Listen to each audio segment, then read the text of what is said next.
Argentine, France, États-Unis d'Amérique, Japon, Chine, Algérie, Uruguay, Espagne, Danemark, Royaume-Uni, Australie, Afrique du Sud. Indonésie. Sur les 5 continents, casqués de fleurs ou armés de pavés, les libertaires sont lentement sortis de la nuit et ont allumé des feux de joie. Eux que l'on avait cru vaincus, ils ont partout repris l'initiative, participé à de vastes mouvements insurrectionnels et pris l'avantage dans la bataille pour l'hégémonie culturelle. Mais gagner des batailles n'est rien pour eux si l'on ne gagne pas la guerre sociale. Or, dans les années qui suivent 1968, les anarchistes vont découvrir un nouveau péril, non plus celui de disparaître, mais celui de se fourvoyer. Car face à un système globalitaire qui met en scène les apparences de sa propre critique, leurs slogans émancipateurs, leurs riffs assassins et même leurs figures ont parfois fini par être récupérés. Pour faire avancer leurs idées, les libertaires ne vont plus dès lors avoir d'autre choix, du local à l'international, que d'avancer masqués et par la guérilla ou dans la mobilisation de masse, en revenir à la propagande. Et c'est ainsi que des faubourgs de Montevideo au cœur de Londres et du Chiapas rebelle à Seattle insurgé, l'anarchisme va souvent inspirer, sans toujours dire son nom, les nouvelles formes de résistance. Et dans cette poche de modernité qui se voulait la fin des temps, relancer pour un tour, au moins, la grande roue de notre histoire.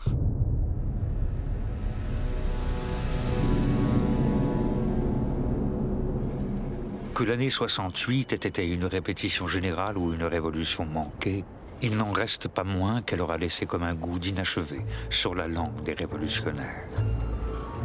Comment ne pas comprendre que nombre d'entre eux soient déçus devant le spectacle des populations reprenant le travail? Mais face au retour des éternelles polémiques entre organisations qui se rejettent la faute et entendent ramasser les mises, pourquoi ne serait-il pas alors écœuré? Que faire? Alors que certains décident de prendre la clé des champs et rejoignent à la campagne des communautés, d'autres, soit par optimisme, soit par désespoir, choisissent de rester dans les villes afin d'essayer par un coup de force de précipiter les choses.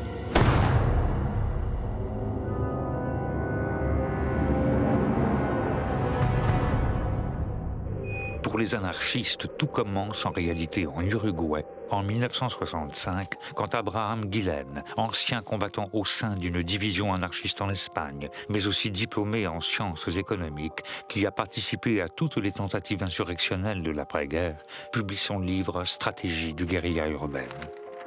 Pour comprendre la nouveauté de son ouvrage, il faut se souvenir que depuis le triomphe de la révolution cubaine en matière de lutte armée, c'est la théorie de Che Guevara, dite du foquisme, qui recueille toutes les faveurs des révolutionnaires. Les guérilleros doivent partir dans les montagnes et dans la jungle pour créer, aux côtés des paysans et des indigènes, des foyers insurrectionnels.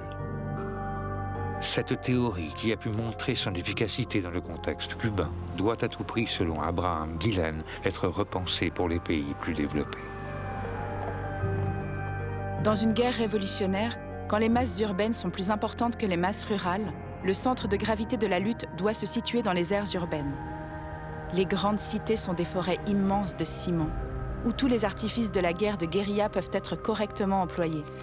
L'heure est venue où une minorité révolutionnaire peut mettre la masse en mouvement et permettre de surmonter l'aliénation par la peur. La théorie de la guérilla urbaine et de la propagande armée vient de naître. Et à Abraham Guillen de préciser: La guerra revolucionaria tiene que tener en cuenta que es una guerra en el espacio y en el tiempo, y que toda operación tiene que tener ganancia de población. El socialismo libertario tiene que predicar con el ejemplo y tiene que llevar adelante lo más consustancial con la doctrina del socialismo libertario, la acción directa, porque para la acción indirecta política, para la acción en la cual las masas no participan, ya están suficientemente los partidos políticos. L'objectif, selon moi, c'est la prise de conscience. La prise de conscience que le système capitaliste est fragile et que les prolétaires peuvent donc mener eux-mêmes la lutte armée. Entre parenthèses, c'est la vision classique des attentats anarchistes depuis la fin du XIXe siècle. La propagande par le fait.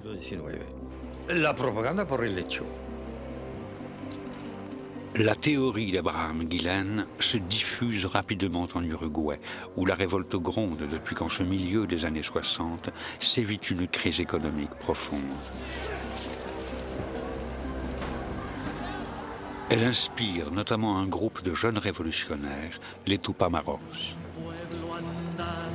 Emmené par Raúl Sendich, un partisan de l'autogestion, fin connaisseur de Proudhon, et rassemblés autour de mots d'ordre libertaires, on retrouve parmi eux des socialistes révolutionnaires, des communistes hétérodoxes, des prêtres influencés par la théologie de la libération, mais aussi, depuis l'origine, à l'image de Gerardo Gatti, Georges Savalsa et José Mujica, de très nombreux libertaires. Les anarchistes participent à la formation des Tupamaros. Les Tupamaros ont d'ailleurs un respect de la vie humaine.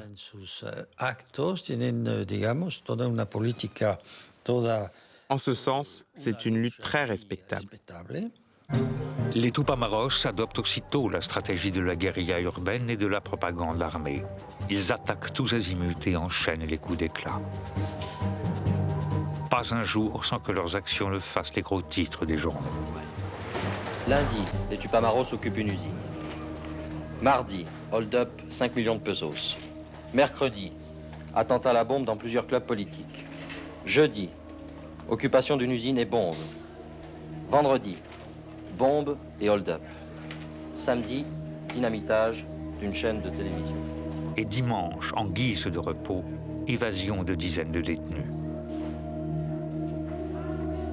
Le pouvoir a beau dénoncer leur violence, les Tupamaros, qui dans un premier temps évitent de verser le sang, sont bien perçus par la presse et l'opinion publique. Ils bénéficient même sur la scène internationale d'une image très positive, comme le prouve l'article que leur consacre alors le Time Magazine, qui les apparente à des Robins des Bois des temps modernes. Grâce à eux, la théorie de la guérilla urbaine et de la propagande armée essaime dans le monde. Les gens apprennent en répliquant. Quand vous voyez un groupe qui fait des choses, que vous avez des connexions avec ce groupe, des réseaux se créent. Et alors, on retrouve un peu partout le même type d'action. C'est vraiment ce qui s'est passé avec les Hungry Brigade, par exemple.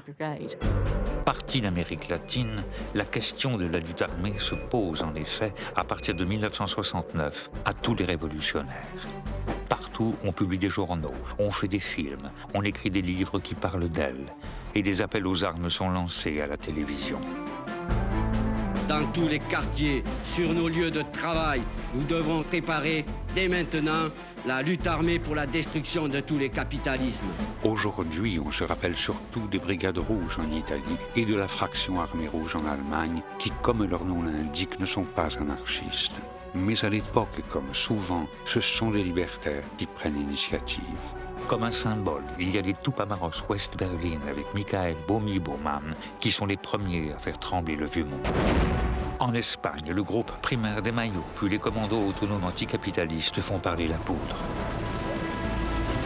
Les appels à construire la guérilla sont entendus en France aussi, où dès l'année 1970, le groupe révolutionnaire numéro 2 organise à Grenoble une semaine de la dynamite, suivie par les garis qui passent eux aussi à l'attaque. Ils enchaînent les hold-up et multiplient les attentats et les sabotages dans tout le pays. Même aux États-Unis d'Amérique, d'anciens hippies prennent les armes. Le Weather Underground, qui a la mémoire longue, fait par exemple sauter la statue des policiers de High Market Square à Chicago. Mais c'est sans doute au Royaume-Uni que la stratégie de la propagande armée anarchiste est menée de la manière la plus emblématique par la Hungry Brigade, la brigade de la colère, une organisation qui encore aujourd'hui n'a pas révélé tous ses mystères.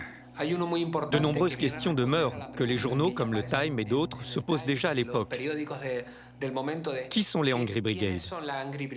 Et eux, ils répondaient, la Hungry Brigade, ça peut être n'importe qui.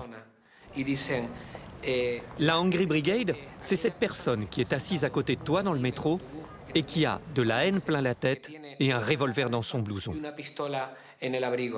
N'importe qui peut être de la Hungry Brigade. Les noms ne comptent pas. Ce qui est très intéressant et qu'on a aujourd'hui oublié avec les membres de la soi-disant Hungry Brigade, c'est qu'ils étaient aussi impliqués dans beaucoup d'activités d'entraide entre communautés avec les syndicats. C'étaient des poètes et des écrivains, mais ils ont été décrits par la presse de l'époque comme une horde de terroristes. C'est en réalité très loin de ce qu'ils étaient. Ce collectif, bien qu'hétéroclite, n'en est pas moins fortement mobilisé et politisé. Décidés à passer à la lutte armée, ils adoptent ce nom de brigade de la colère et s'inventent un logo où l'on voit les signes masculins et féminins s'entrelacer autour d'une Kalachnikov. Car à l'image des autres groupes de lutte armée de l'époque, ce qui déroute alors les observateurs, c'est que parmi ces combattants, on compte de nombreuses combattantes. Dans la lignée des pétroleuses de la commune, ces femmes auxquelles on attribue le surnom d'Amazone de la terreur effraient autant qu'elles fascinent. On se souvient notamment en Allemagne de l'Ouest de l'intrépide Nada du mouvement du 2 juin et d'Ulrika Meinhof de la fraction Armée Rouge, qui, bien que n'ayant rien d'anarchiste, était désignée comme telle dans les tracts mettant sa tête à prix. Mais pour le public britannique, c'est la figure d'Anna Mendelssohn que l'on soupçonne d'œuvrer au sein de la Hungry Brigade qui synthétise tous les fantasmes et retient l'attention dans cette interview télévisée où elle résume d'un mot le sens de son combat. How would you describe your politics? Revolutionary. Sensible à toutes les formes de domination et convaincue que la meilleure défense, c'est l'attaque, pendant près de 3 ans, les femmes et les hommes de la Hungry Brigade font converger les luttes et enchaînent les frappes. S'ils ciblent bien sûr les banques, les sièges des grandes entreprises, les ambassades et les centres d'intérêt des dictatures, ils élargissent aussi le périmètre des actions de la propagande armée et lui ouvrent ainsi de nouveaux fronts.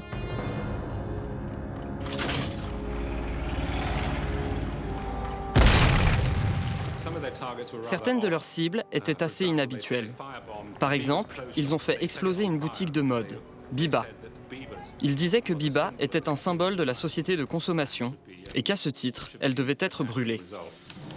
Pour bien se faire comprendre, les actions symboliques de la Hungry Brigade sont systématiquement accompagnées de communiqués explicatifs. Frères et sœurs, quels sont vos désirs réels ? Aller au drugstore pour vous asseoir avec l'air distant, vide, ennuyé en buvant un café sans goût, ou bien alors le faire sauter ou le faire brûler. La seule chose que vous puissiez faire avec ces maisons d'esclavage modernes appelées boutiques, c'est les démolir. Le capitalisme, le profit, l'inhumanité ne se réforment pas. Il faut les frapper jusqu'à les détruire. Révolution. La logique derrière cela, c'est de s'adresser à un public qui va comprendre les raisons pour lesquelles vous menez vos actions. Mais le risque, évidemment, c'est que vous allez aussi laisser de côté tous ceux qui ne ressentent pas de colère et ne peuvent pas comprendre la symbolique de vos actions.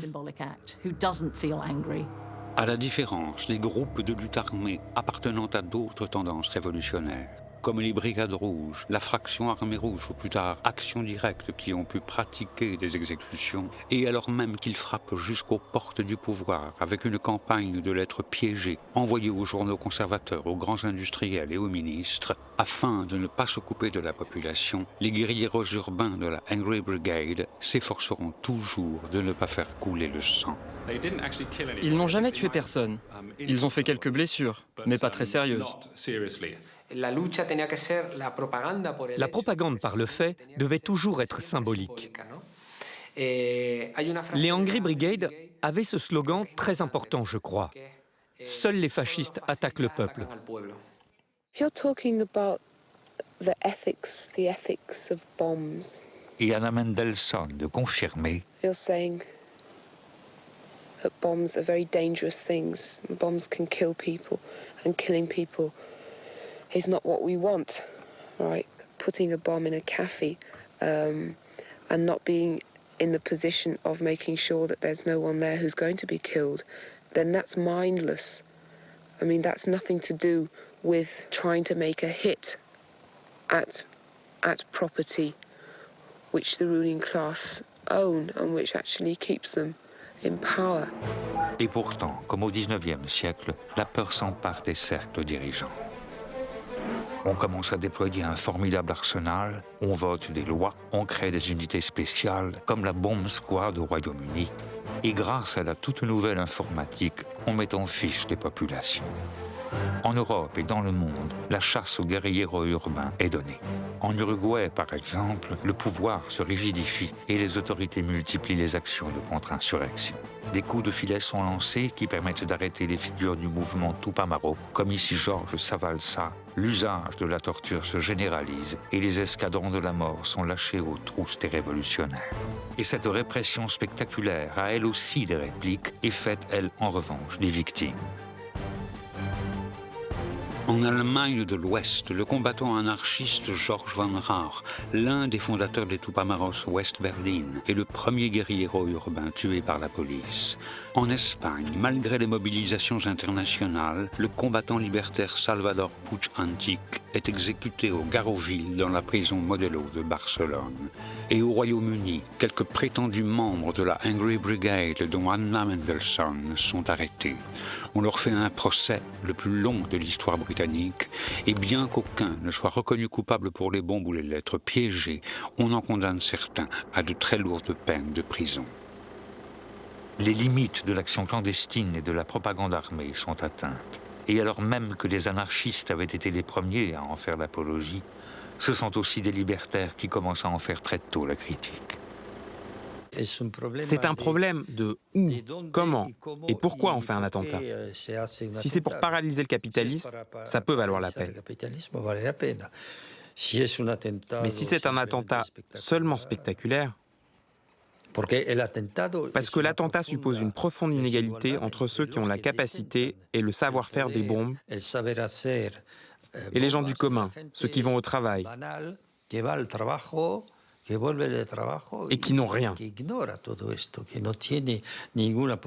à part, bien sûr, leur capacité de grève. Tout ça me semble donner une espèce d'idéal héroïque, guerrier, à des mouvements qui peut peut-être remplacer le lent travail ingrat d'organisation, de formation, de culture.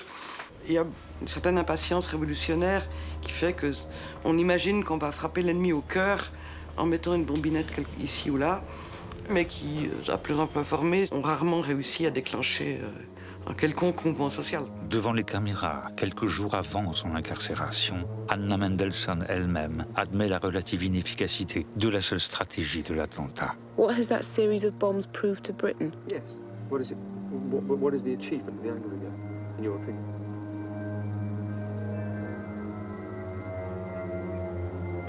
Achievement in terms of change, in terms of what it's changed, hasn't changed anything. Hasn't changed anything at all. Nombreux sont les libertaires qui vont alors préférer à la propagande armée la propagande tout court. À la fin des années 70 et au début des années 80, après cette période de forte offensive révolutionnaire, les anarchistes reprennent donc leur bâton de pèlerin. Et tout en s'investissant dans le mouvement punk qui éclot alors, en ouvrant des maisons d'édition et des librairies, en créant des fanzines, des radios libres comme ici en France, Radio Libertaire, ou en participant plus sagement aux mobilisations, ceux-ci retournent pour quelques années dans l'ombre.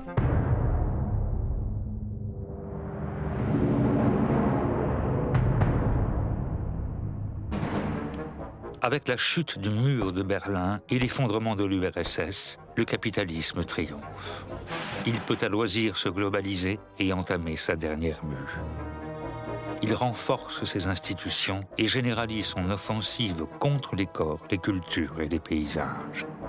Le monde devient un marché unique et global auquel rien ne doit échapper et dans lequel tout est désormais soumis à ses lois. There is no alternative, dit-on à ceux qui osent s'interroger. Cette intensification du vol des richesses et des ressources est le résultat de ces nouvelles stratégies globales. Et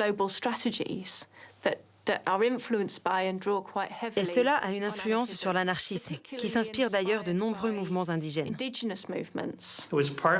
Ils sont inspirés principalement par les zapatistes au Mexique, car c'est en 1994 que les zapatistes se font connaître au monde, avec leur insurrection.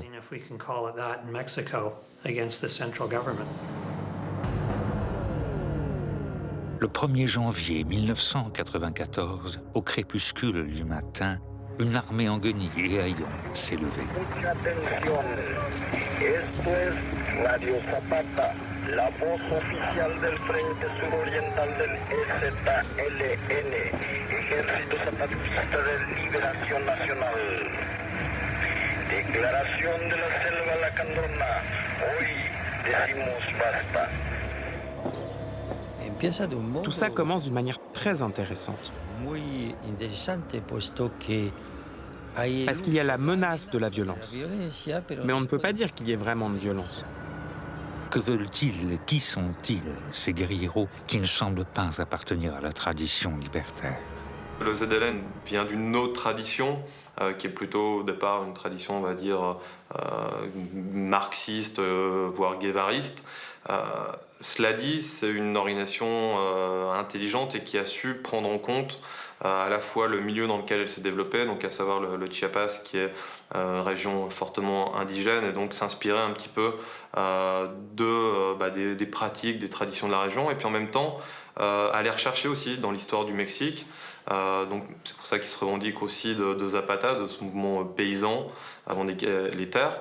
Il revendique aussi Ricardo Flores Magón comme ce précurseur de la révolution et en même temps celui qui a amené le slogan Tierra y Libertad. À l'autre bout de ce pays où toutes les contradictions du capitalisme se donnent à voir, alors que près de la moitié de la population vit au-dessous du seuil de pauvreté, ici, le Coca-Cola est devenu moins cher que l'eau. Les économistes ont beau parler de miracles mexicains, les paysans indigènes de l'armée zapatiste de libération nationale, descendus des hauts plateaux ou sortis de la jungle, connaissent dans leur chair les effets de la globalisation néolibérale et de toutes les formes de domination. Ils occupent les centres de décision parce qu'ils n'entendent plus être dépossédés de leurs terres, de leur vie et de leurs traditions et souhaitent reprendre leurs affaires en main. Mais ils ont beau écrire sur les murs leurs programmes, sur le moment, les commentateurs se désintéressent du message. Et c'est sur le messager que se tournent alors tous les regards. Le sous-commandant Marcos, un ancien étudiant en philosophie, devenu guerriero, mais qui, sous l'influence des Indiens, a peu à peu reconsidéré ses idées et ses stratégies pour adopter une pensée plus libertaire. Son grade, qui n'existe dans aucune armée du monde, parce qu'au Chiapas, suivant la formule mandar obedeciendo, c'est le peuple qui commande, tout comme l'usage du passe-montagne témoigne de cette évolution. Le passe-montagne, oui, ça répond évidemment au problème de la clandestinité. Mais en même temps, tous portent le passe-montagne. C'est-à-dire qu'ils sont tous à la fois soldats et responsables. Ce qui signifie pour eux, nous sommes tous frères et sœurs et nous participons tous à la lutte.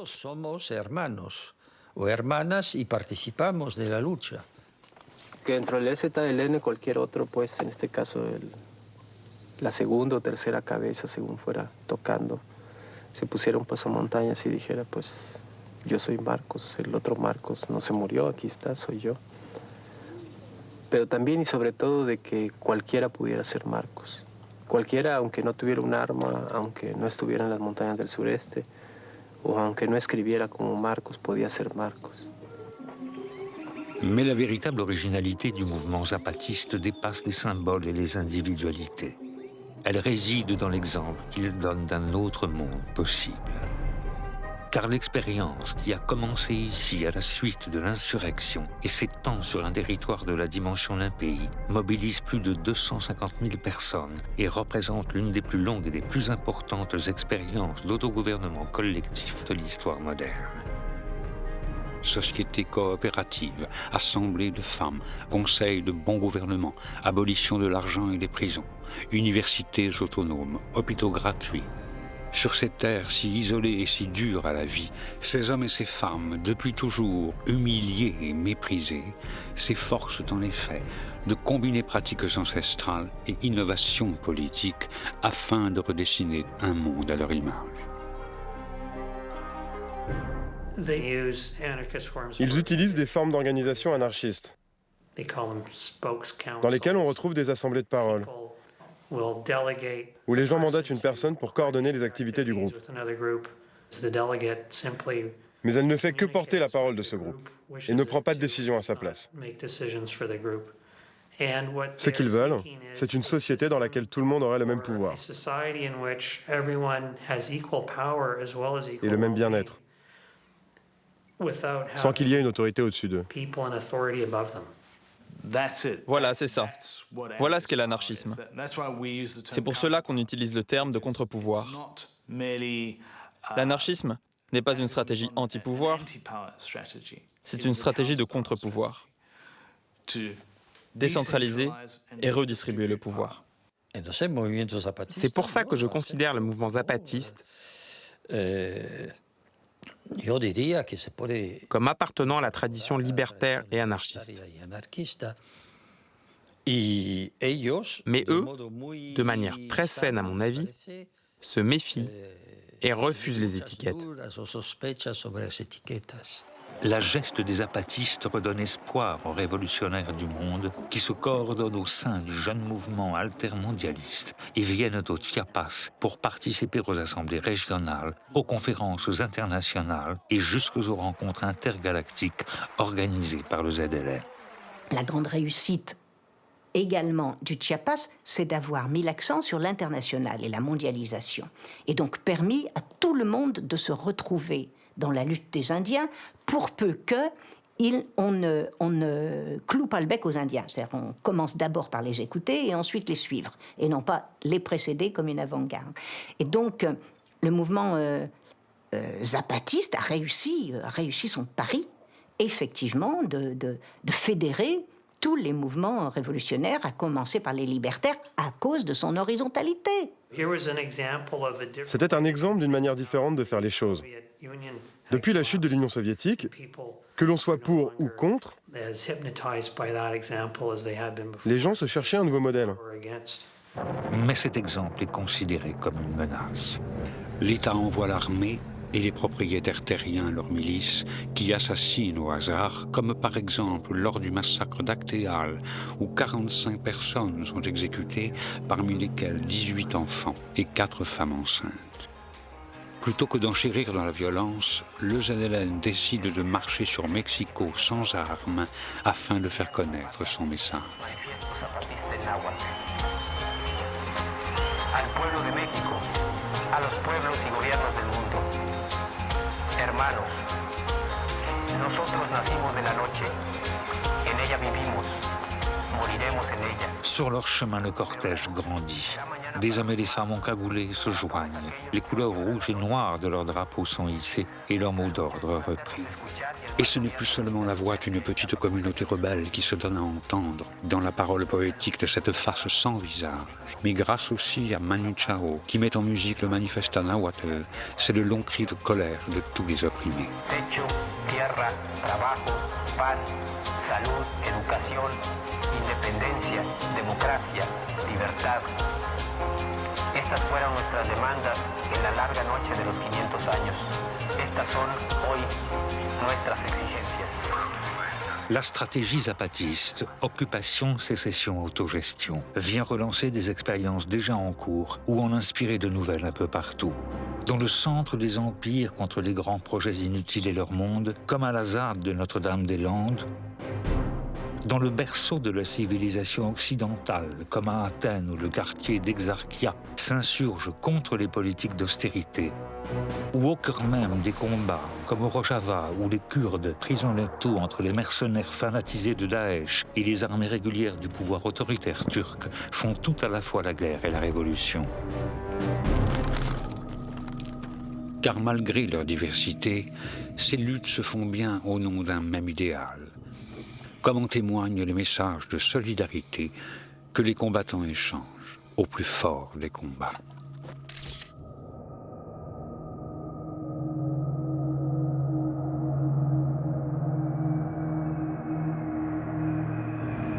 Mais au tournant du 3e millénaire, on sent que la réponse locale apportée dans les pays du Sud est insuffisante, et c'est donc au Nord que la globalisation néolibérale va recevoir sa première réponse globale.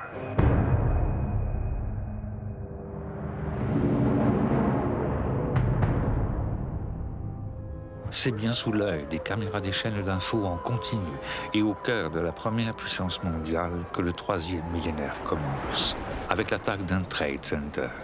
Seulement, pour l'histoire de l'anarchisme, ce n'est pas celle de 2001 à New York, mais celle qui a lieu 2 ans auparavant, de manière tout aussi inattendue, sur l'autre côte des États-Unis d'Amérique.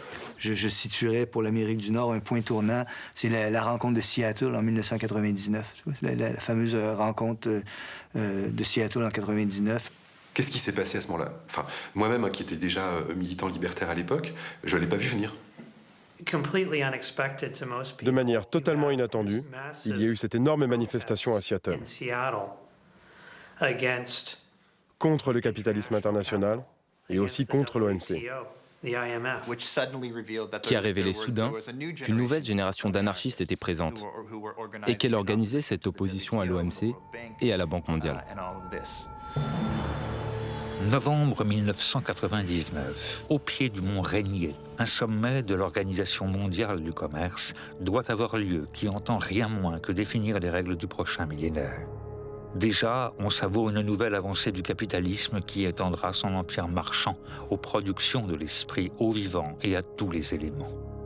Le président de l'OMC et les gouvernants des principales puissances économiques n'ont pas choisi Seattle au hasard. Ville natale de Bill Gates, alors l'homme le plus riche du monde, la cité d'Émeraude est en effet la capitale mondiale de l'aéronautique commerciale et le centre planétaire du logiciel informatique. Elle accueille le siège social de certaines des grandes compagnies dont le nom rime déjà avec globalisation néolibérale. Mais c'était sans compter sur la permanence ici d'une longue tradition libertaire, dont l'éclosion toute récente du grunge, une fusion entre le mouvement punk et le mouvement hippie, avec Nirvana en tête de gondole qui aimait à parsemer ses clips de cerclés, n'était que la dernière expression. Et sur le grand appel international à la mobilisation lancé par tout un agglomérat d'organisations, de collectifs et d'individus rassemblés au sein d'un mouvement des mouvements qui a choisi de profiter de cette occasion pour manifester son opposition au nouvel ordre mondial. Il n'y a pas de leader. C'est un mouvement horizontal, d'action directe, contre les multinationales. Bref, il y a tous ces marqueurs. Et si un grand nombre de personnes impliquées ne se considéraient pas comme anarchistes, il y avait tout de même beaucoup d'anarchistes présents. Et c'était clairement un mouvement anti-parti et anti-institutionnel. Et en ce sens, on peut dire qu'il était anarchisant. Le 30 novembre au matin, malgré le fait que la Rainy City n'a jamais autant mérité son surnom, l'ambiance est joyeuse et taquine. On plaisante, on chante, on interpelle des participants qui seront à la conférence. On pousse aussi un peu pour essayer d'entrer. Les autorités qui avaient sous-estimé l'ampleur de la mobilisation prennent peur. On appelle l'armée en renfort et la garde nationale intervient. Ce que l'histoire populaire a retenu sous le nom de bataille de Seattle commence. Car pour répondre aux violences policières et défendre le cortège, un petit groupe de manifestants a décidé de répliquer. Soudain, un Black Bloc s'est formé. Là, il y a quelque chose qui fait intégralement partie aujourd'hui de l'identité du mouvement, cette composante des Black Blocs, et que nous ne connaissions pas, en tout cas en Europe occidentale. Et donc que nous avons vu surgir, et qui alors... D'où vient-elle? Le Black Bloc vient d'Allemagne de l'Ouest. Dans les années 70, il y avait les autonomes. Certains se disaient anarchistes, d'autres ne se réclamaient d'aucun parti et se disaient juste autonomes. Ils ont inventé la technique du Black Bloc, en portant le casque, le masque et en se protégeant contre les violences policières et les identifications. Il faut dire qu'à l'époque, en Allemagne de l'Ouest, la répression était très dure et les lois antiterroristes très sévères.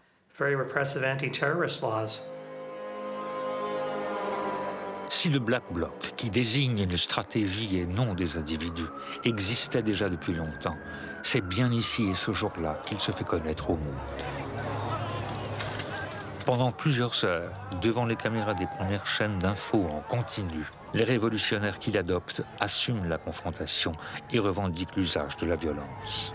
Violence, ça veut dire, attention, pas contre les personnes, ça veut dire contre les choses. Ce qui se casse, c'est quand même des vitrines, par exemple, ou des caissiers automatiques.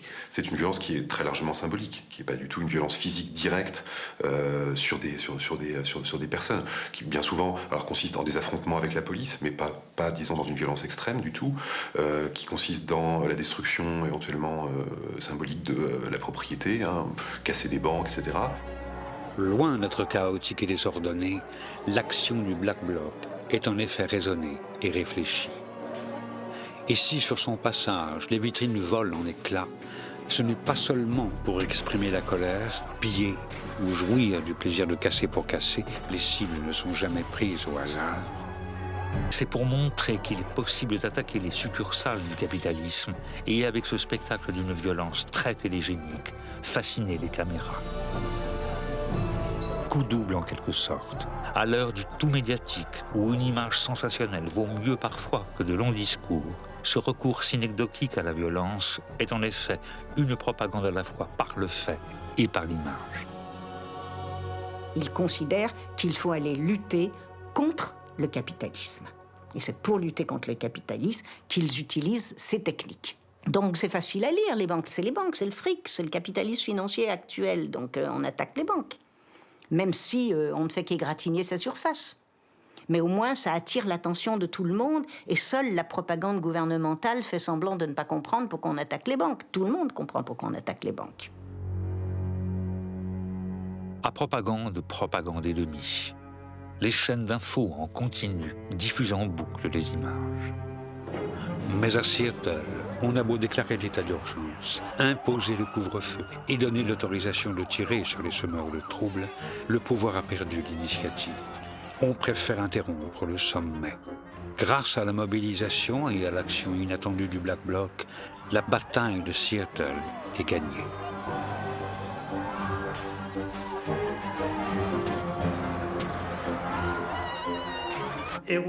Étonnamment, ça a été un succès.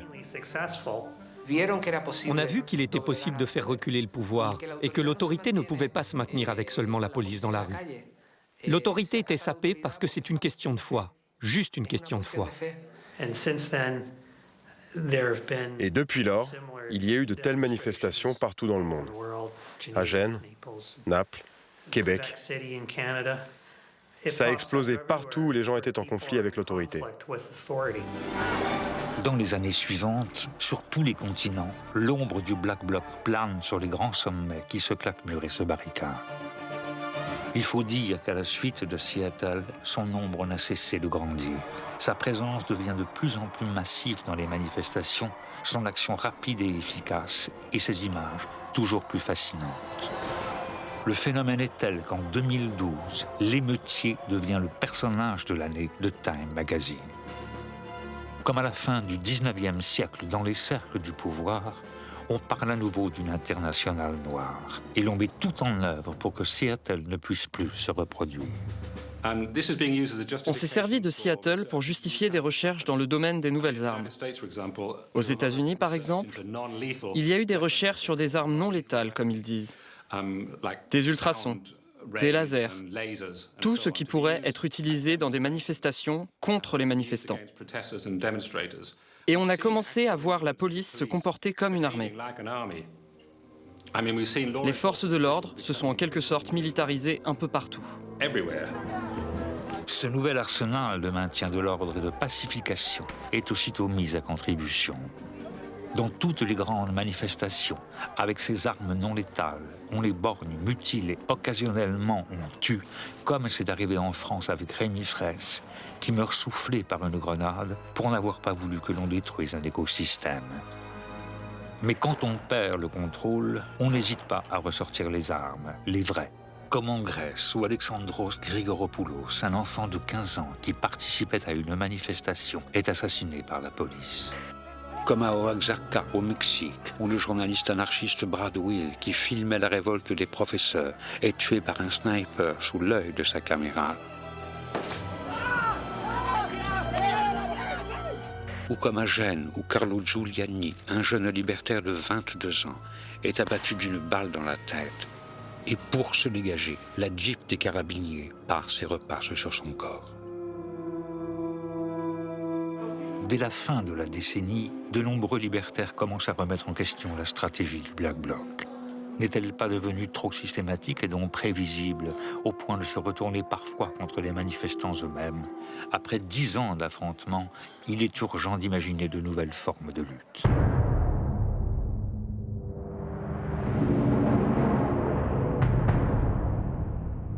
Depuis quelques années, un nouveau monde est né, Internet.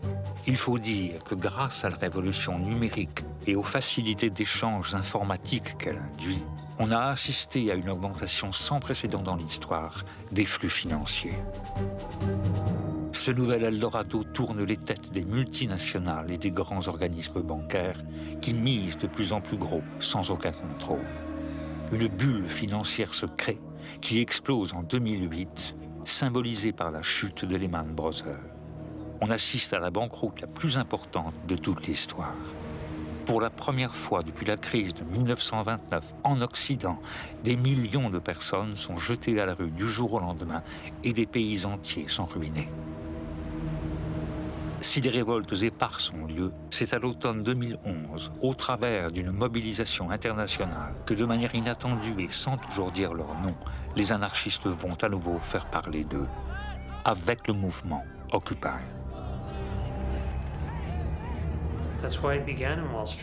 C'est pour cela que ça a commencé à Wall Street. Parce que Wall Street avait ruiné l'économie mondiale, avec des fraudes massives, pour lesquelles personne ne sera jamais condamné. Ce qui montre d'ailleurs la totale inefficacité des États quand il s'agit de contrôler le capitalisme international.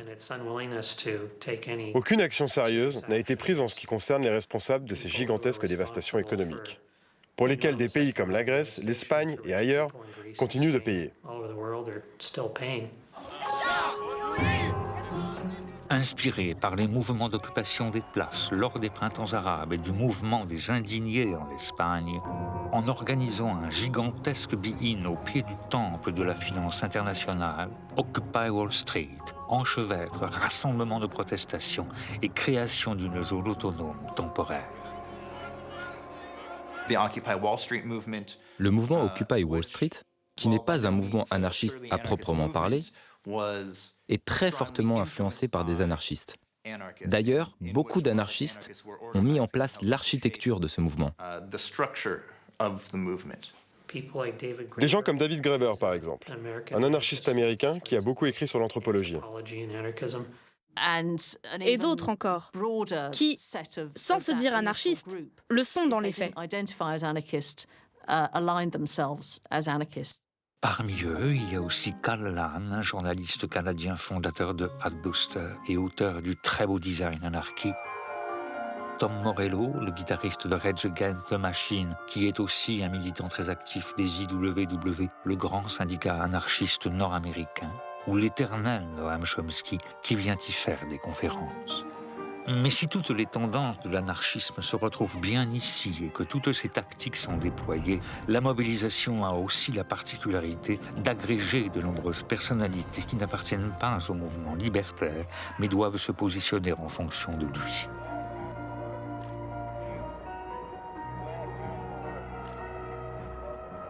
Car ce n'est pas le moindre des paradoxes de l'anarchisme, au moment où ses pensées et ses pratiques se généralisent, que de se fondre et de disparaître dans le mouvement.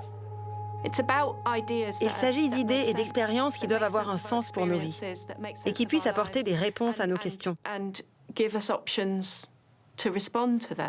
Le problème pour l'anarchisme n'est pas de se faire connaître, mais de nous offrir une sorte de caisse à outils pour les problèmes de la vie quotidienne. Est-ce important de se réclamer de l'anarchisme? Non. Les anarchistes ne se battent pas pour un monde anarchiste, heureusement. Ils se battent pour un monde libre. Et la différence est cruciale. En venant des quatre coins du monde pour filmer l'événement, les caméras des chaînes d'infos laissent voir, non plus sur des théâtres lointains ou au travers d'une violence spectaculaire, mais dans des scènes de la vie quotidienne et au coin de la rue, ce que pourrait être une vie débarrassée des nombreuses formes de domination et d'exploitation. Car pendant plusieurs mois, ici, on médite, on discute, on rêve, on chante, on aime, on partage et on s'éduque. On abolit comme toujours les prisons, les polices, l'argent et les frontières. On imagine ensemble d'autres mondes possibles et on essaie de les réaliser maintenant.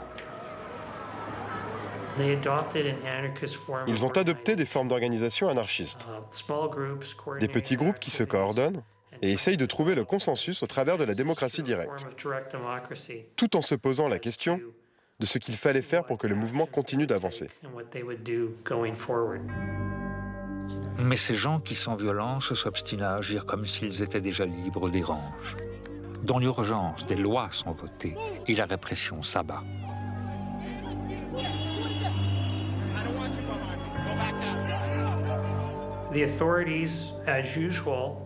Les autorités, comme toujours, ont essayé de stopper le mouvement Occupy Wall Street.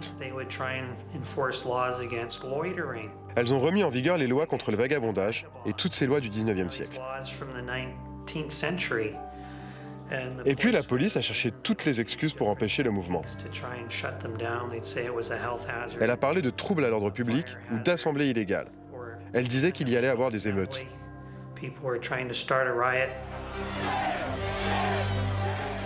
Mais plus on réprime et plus on censure, plus le mouvement Occupy s'étend. Et grâce à ces images qui se diffusent via Internet, plus il croît, se transforme et se multiplie dans l'espace et dans le temps.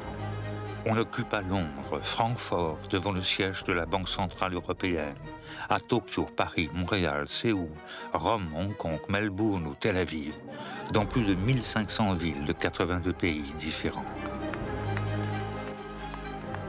Et au travers de ces grandes mobilisations, sans toujours dire leur nom, les idées libertaires se diffusent petit à petit et imprègnent à nouveau toute une partie du mouvement social. Peu importe que vous soyez pour ou contre l'anarchisme, à l'intérieur du mouvement anticapitaliste, vous devrez vous définir en fonction de lui. Et vous devrez rendre des comptes. Votre pratique et vos organisations sont-elles vraiment démocratiques? Avez-vous un fonctionnement horizontal? Écoutez-vous chacun? Êtes-vous sensible aux différences de genre, aux sexualités et aux autres formes de diversité? En un mot, êtes-vous plus humain? L'anarchisme ne s'enseigne pas, ça ne s'apprend pas dans les livres, dans les écoles, dans les conférences. L'anarchisme, ça se contagie. C'est-à-dire qu'il y a une transmission qui n'est pas de l'ordre de la didactique. Le mouvement libertaire profite lui aussi de cette nouvelle popularisation de ses idées et de ses pratiques, comme l'a prouvé le succès inattendu des rencontres internationales de l'anarchisme qui eurent lieu en août 2012 en Suisse à Saint-Imier. Et cette vigueur neuve tord le cou aux idées reçues sur l'anarchisme. Lui que l'on avait voulu limiter à l'Occident conquiert encore des territoires, comme ici le 1er mai 2019 en Indonésie. Lui que l'on avait qualifié de révolte petite bourgeoise touche à nouveau les milieux les plus humbles. Lui que l'on avait prétendu minoritaire trouve un écho dans les nouvelles générations qui se disent ingouvernables. Et lui que l'on avait si souvent dit vaincu prouve malgré toutes ses défaites qu'il est toujours vivant. Il y a eu beaucoup de défaites dans l'histoire du mouvement anarchiste, des défaites aussi grandes que les aspirations que ces gens-là portaient. Mais il y a une autre façon de voir l'histoire de l'anarchisme qui, me semble-t-il, est plus intéressante, plus juste aussi, plus respectueuse des faits. C'est qu'à travers ces grands moments qui sont des moments d'échec réel, c'est-à-dire que c'est vrai que la Commune a perdu, c'est vrai qu'en Espagne on a perdu, il y a constamment des victoires moins visibles, moins spectaculaires, mais qui sont présentes partout. Mais il est tout de même remarquable que ce que les anarchistes ont pensé, senti, promu, défendu depuis très très longtemps est aujourd'hui présent dans beaucoup d'éléments de notre culture. L'anarchisme a eu un rôle fondamental dans le progrès des idées et dans le progrès de l'humanité en général. Mais l'anarchisme a toujours l'air d'être là et de ne pas y être.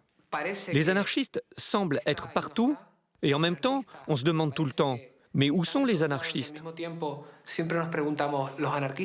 L'anarchisme ne disparaîtra jamais parce qu'il appartient à l'être humain. Chaque fois que quelqu'un se demandera pourquoi il faut obéir, il y aura de l'anarchisme.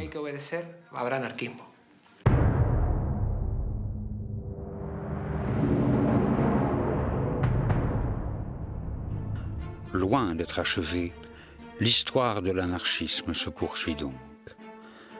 Mais au terme de ces presque 2 siècles d'existence, alors que des figures plus récentes ont succédé aux anciennes, que ces courants se sont multipliés, que ces stratégies et ces tactiques se sont diversifiées et que de nouveaux défis et de nouvelles menaces sont apparus pour lui comme pour l'humanité, il semble que le message d'espérance qu'elle porte et que rappelait déjà Louise Michel dans sa plaidoirie soit resté le même qu'au premier jour. Nous sommes à une époque d'anxiété. Tout le monde cherche sa route. Nous dirons quand même, advienne que pourra. Que la liberté se fasse. Que l'égalité se fasse. Et nous serons heureux. Car notre sang bleu est noir. Notre drapeau rouge.